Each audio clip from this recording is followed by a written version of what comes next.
કેશોદ નગરપાલિકાના નવા ભવનનું ખાતમુહૂર્ત કરવામાં આવ્યું છે। 7.5 કરોડના ખર્ચે આધુનિક 3 માળનું નવું નગરપાલિકા કચેરી ભવન બનાવવામાં આવશે। કેશોદ નગરપાલિકાની નવનિર્મિત કચેરી બિલ્ડિંગનું ખાતમુહૂર્ત ધારાસભ્ય દેવાભાઈ માલમના હસ્તે કરવામાં આવ્યું છે।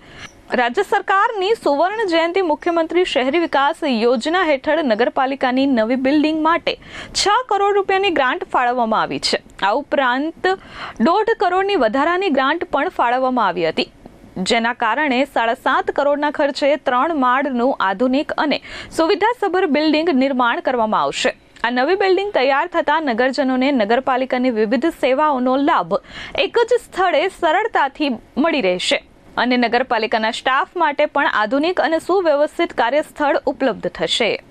વિઠલાણી કચેરી અધિક્ષક નગરપાલિકા કેશોદ આજરોજ કેશોદ નગરપાલિકાનું નવનિર્મિત બિલ્ડિંગ એમનું ખાતમુહૂર્ત આપણા વિસ્તારના આદરણીય ધારાસભ્ય શ્રી દેવાભાઈ માલમ સાહેબ, અમારી માતૃ સંસ્થા કેશોદ નગરપાલિકાના પ્રમુખ શ્રી મેહુલભાઈ ગોંડલિયા, કારોબારી ચેરમેન શ્રી અજયભાઈ કોટક, સાથી સદસ્યશ્રીઓ, સંગઠનના હોદ્દેદારો, કેશોદ નગરપાલિકા કર્મચારી પરિવાર અને શહેરના ગણમાન્ય અતિથિગણની હાજરીમાં સંપન્ન કરવામાં આવ્યું।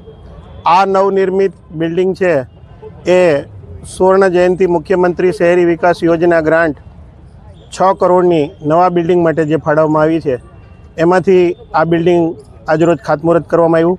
સાથે સાથે 2025-26ની સુવર્ણ જયંતિ મુખ્યમંત્રી શહેરી વિકાસ યોજનાની વધારાની 1.5 કરોડની ગ્રાન્ટ છે એ પણ આના માટે ફાળવવામાં આવી।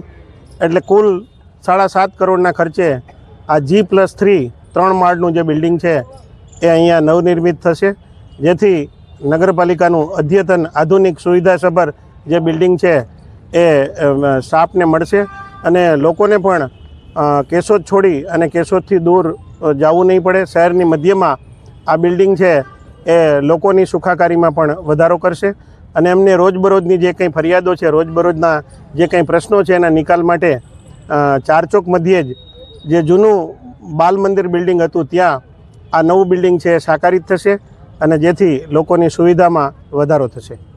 Aniruddhsinh Babariya, S24 news, Keshod.